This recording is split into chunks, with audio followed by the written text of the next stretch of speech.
Hey guys, I wanted to make a video talking about ESL Pro League Season 9 and the invitation of Luminosity to replace Rogue and sort of the controversy that surrounded that move, and then also me explaining why many parties within this controversy are all kind of in the wrong or dumb in some way.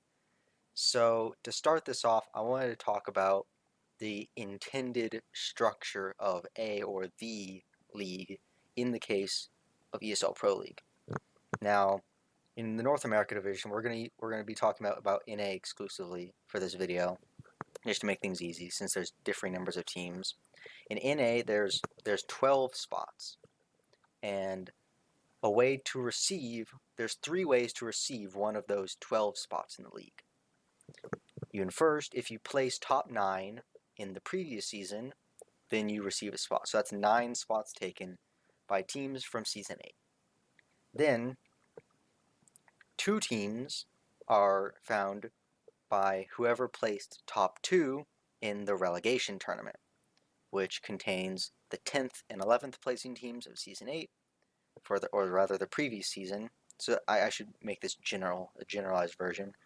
Top 9 teams of the previous season, the 10th and 11th teams of the previous season, and then the 2nd and 3rd placing teams from the particular aligned and corresponding MDL season, which in this case is season 29. And in the last spot, the 12th spot, goes to the team that wins the aligned and corresponding MDL season 29. So that means in the league, for the league, results that happen outside of the previous league season, the relegation tournament, and the aligned and corresponding MDL season do not matter. They are irrelevant to determining who receives a spot in the league. Okay? So a league is not a one-off tournament like ESL 1 Cologne, which aims to invite the top 12 teams, or approximately the top 12 teams, to the event, including all results. So you're analyzing all the results, and ESL decides the 12 best teams to invite, approximately. A league is not like this. Now, knowing the 3 qualification methods for the league, there are 3 teams who have a claim to the spot left vacant by Rogue. First is Singularity, who placed 3rd in regulation. Can't Win a LAN, or the players, the set of 5 players, Connor93, Seb, Exceed, Mainline, and Gramps, who placed 2nd in MDL and 4th in relegation. And then Luminosity, who placed 12th last in Pro League Season 8. Now, at first, it might not be extremely clear why Luminosity has a claim to this spot, but I have some examples which I'll try to go through relatively quickly to sort of explain why Luminosity have a claim. And it has to do with when Rogue disbands, the time. Now, as I've already mentioned, results outside of the previous league, the relegation tournament, and the aligned MDL season are the only things that matter when determining who deserves a spot in the league. And the word deserve is loaded, so I'll just say who ends up receiving a spot in the league. Those are the only 3 things that matter. So anything that happens in between seasons, again, doesn't matter.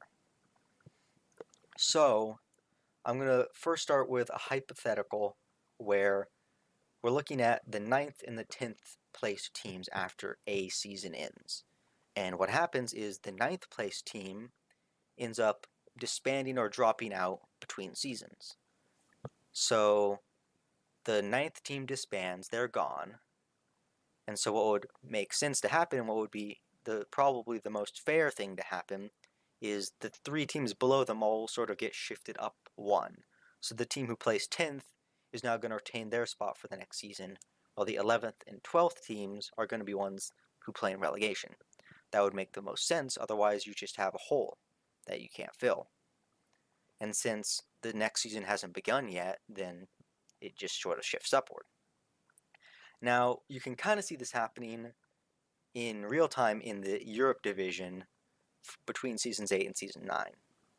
And what happened was, okay, AGO placed last, and they would have been automatically demoted to MDL.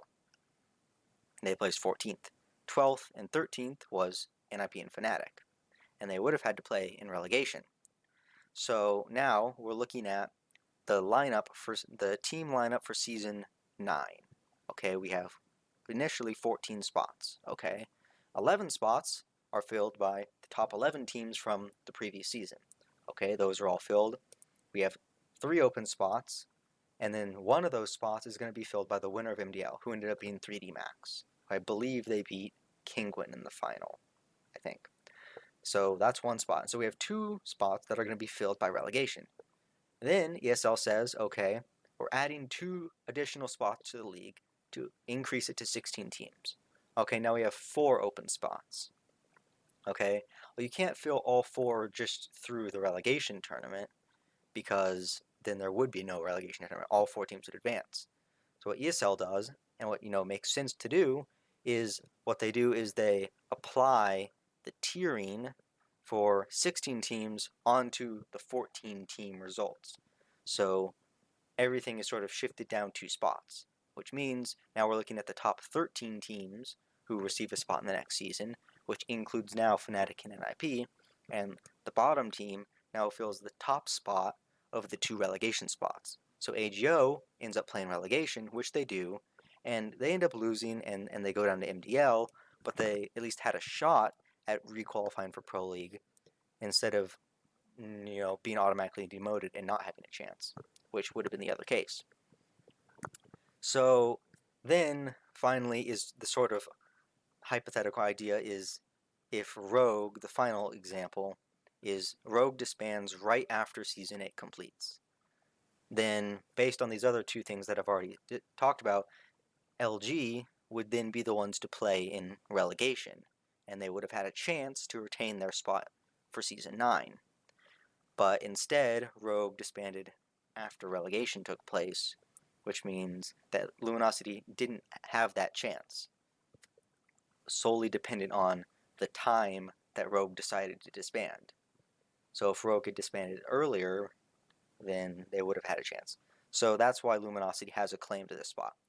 Now, obviously, there could be an extenuating circumstance where there exists no team which has a claim to the spot via the intended qualification structure, the 3 ways that I mentioned before. That could be a case that exists. Now, that is where you would issue an invite based on external results, and this is where Furia would likely be the best candidate to invite. Now, this is not that case, because Singularity and Luminosity both still exist as teams, and in the case that Can't Win a LAN would be in the case that Can't Win a LAN was selected to be the team to be invited, an invite should have been issued to the players before then going and moving on to inviting Furia or someone else. Now, with all the setup out of the way, it comes down to what ESL did and what ended up actually happening.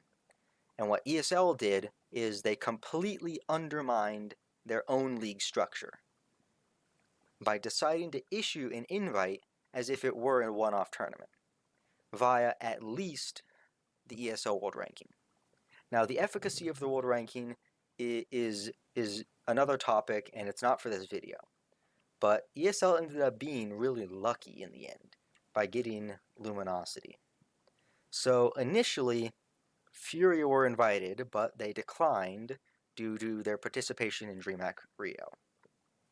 Now, Furia doesn't appear on the ESL World Ranking. So initially, some other criteria was used to result in them being invited.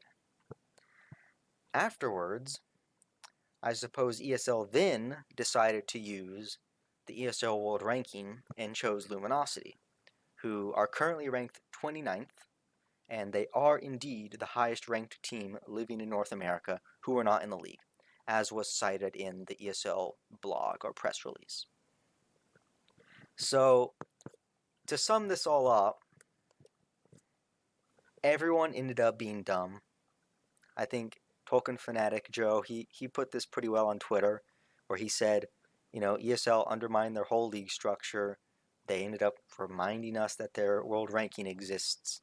And he also talked about how Furia were being dumb for not accepting this invite.